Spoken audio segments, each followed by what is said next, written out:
Alright, so I have this whole bedhead thing going on right now because I haven't cut my hair in ages. Trying to grow it out, but I don't know how it's gonna go. Anyway, interesting thought came up. I was doing an interview in a radio station one time, and somebody asked me, "Oh, Nick, do you have a girlfriend, or what's the situation?" And at the time, I had a girlfriend, so obviously I answered yes. And right off the bat, the DJ, he's a cool guy, was just kind of ball busting. He's like, "Man, what are you doing? You're 20, how old? However old I was at the time, 21, 21 years old, 20 years old. Like you should be like out there having fun. You shouldn't be tied down by any girl, this and that."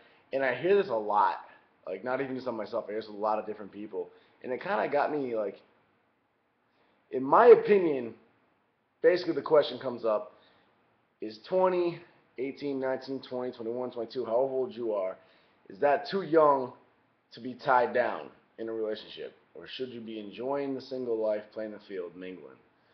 And my whole feeling is to throw to throw to throw that out there. Oh, you're young, shouldn't be tied down, is the fakest thing to say to anybody in the world. I think it's so fake. Not to say you are fake if you say it. I'm not saying that he was a fake person, but I think that's just such a cliche that pop culture has taught us to conform to, or that pop culture has taught us that we need to believe that if you're a certain age or under a certain age, then you should be single, you shouldn't be tied down.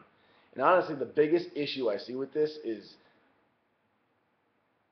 to say you're tying yourself down, or to say you're young, you should be out living life, as opposed to getting tied down with a real relationship, is the same thing as saying you put all of your value, you put all of your definition of living life into somebody else.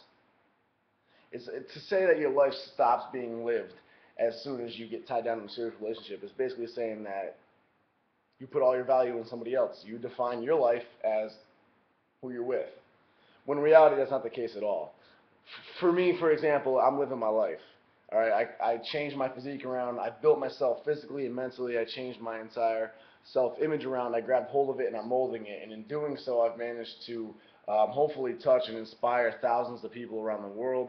I've hopefully been able to motivate a good amount of people around the world.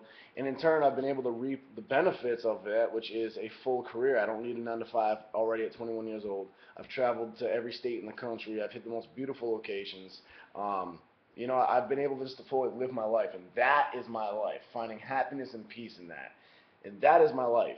And I would be doing that whether I was married to a woman, single, had 10 different girlfriends. Like, it doesn't matter who I was with at the time. That is my life, and that's what I'd be living. So why does it make a difference to me or you or anybody else if I'm currently single doing this, or if I should get married tomorrow to a girl I've been with for 3 years? It doesn't make a difference. I'm still going to live my life, and I think that's what relationships should be. Two people living their own individual lives next to each other, enjoying each other's company. That's what it should be. You can be intimate with that person, but you each live your own lives. Too many people nowadays try to grow into each other's lives and intertwine and bend over backwards and cater to each other so much that it becomes unhealthy. Granted, a relationship is a partnership. You need to meet each other halfway, but people become unhealthy with it. So stop trying to define your life and what living life is based on who you're with. Your life doesn't suddenly change. Your outlook on your career doesn't suddenly change based on who you're best friends with at the time, does it? It doesn't. And that's how you should look at a relationship. So I think, honestly, it's the fakest thing in the world to say that, oh, you're 19, 20, you should want to be single and whoring around instead of being tied down. Because at the end of the day, I know almost all of my 20, 21-year-old friends are either in a relationship or they're drinking themselves depressed every night because they can't find that one girl they can be in a relationship with. So it is a big thing for people even at our age. Most of our parents were married around 20, 21 years old back in that generation. So number one, I don't think it's too young of an age to get settled down if you find the right person.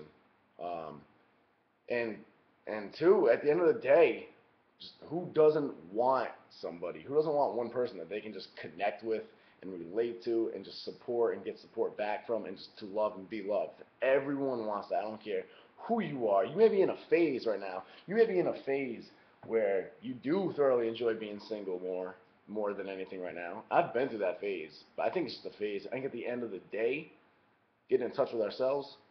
I think everybody wants somebody, so I hate that phrase, and I've decided now, starting right now, that no matter who I'm interviewing with, whether it's another radio station, a magazine, or should I make it to TV and do an interview on VH1 or Oprah, if that comment ever comes up again, somebody calling me out, try to make me feel like a chump for being in a relationship, should I ever get back into a relationship, then I'm gonna call them out on it next time, just like this. So that's my thoughts on it, basically. Feel free to share yours. And at the moment, yes, I am single, and I'm probably gonna stay that way until I do something with this mop in my head right now.